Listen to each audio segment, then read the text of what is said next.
la créatine monohydrate. On en entend parler partout, mais pourquoi elle est si centrale ici?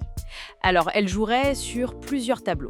D'abord, elle augmente l'ATP, tu sais, l'énergie rapide du muscle, donc meilleure perf à l'entraînement. Ok, plus d'énergie, plus d'intensité. Voilà, elle aiderait aussi à mieux hydrater les cellules musculaires, ce qui peut favoriser leur volume, et peut-être même un effet direct sur la croissance. D'ailleurs, on en trouve naturellement dans la viande rouge. Ah oui, on y reviendra sûrement. Deuxième point, la protéine de whey. Là, les sources disent qu'une dose par jour, ça pourrait suffire pour avoir assez de leucine. Oui, la leucine, c'est un peu l'acide aminé starter, celui qui lance la machine de construction musculaire. D'accord. Et la whey fournit ça, plus tous les autres acides aminés nécessaires. Exactement, c'est un profil complet et rapide d'assimilation. Et le troisième pilier, Le zinc, essentiel pour produire la testostérone. encore la testo. Jurel.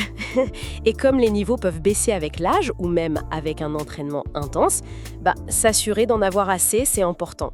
Une petite carence peut limiter la production. Ok, donc le trio gagnant selon ses sources, créatine, whey, zinc. Mais vous disiez pour la créatine, la viande rouge, le lien avec l'alimentation est fort. Ah oui, très fort.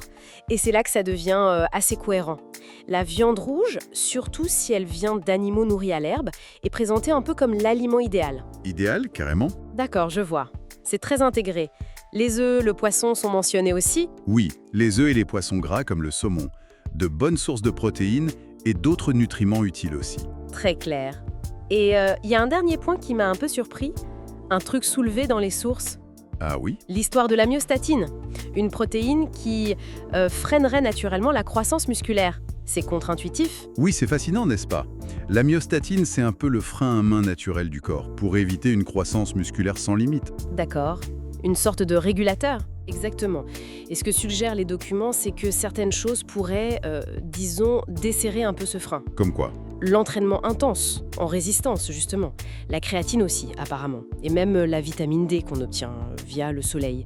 L'idée, ce serait qu'en inhibant un peu cette myostatine, on pourrait peut-être dépasser certains plateaux. C'est une piste intéressante. Vraiment intéressant, ouais. Bon, si on résume un peu tout ça, l'entraînement, c'est la base, on est d'accord. Indispensable. Mais pour optimiser, ces sources mettent en avant la créatine, la whey, le zinc, tout en faisant gaffe aux pièges. Surentraînement, manque de sommeil et une alimentation qui ne serait pas adaptée. C'est ça, pas assez de bonne graisse ou de cholestérol ou au contraire trop de glucides, trop de grignotage. Et la viande rouge, nourrie à l'herbe, qui ressort comme un aliment clé dans cette approche. Tout à fait, c'est l'image qui se dégage de ces lectures. Parfait. Et peut-être une dernière question pour aller plus loin. Si on peut vraiment influencer ces régulateurs naturels comme la myostatine, comme le suggèrent ces sources, ça soulève une question, non? Jusqu'où on peut et jusqu'où on doit aller dans cette optimisation?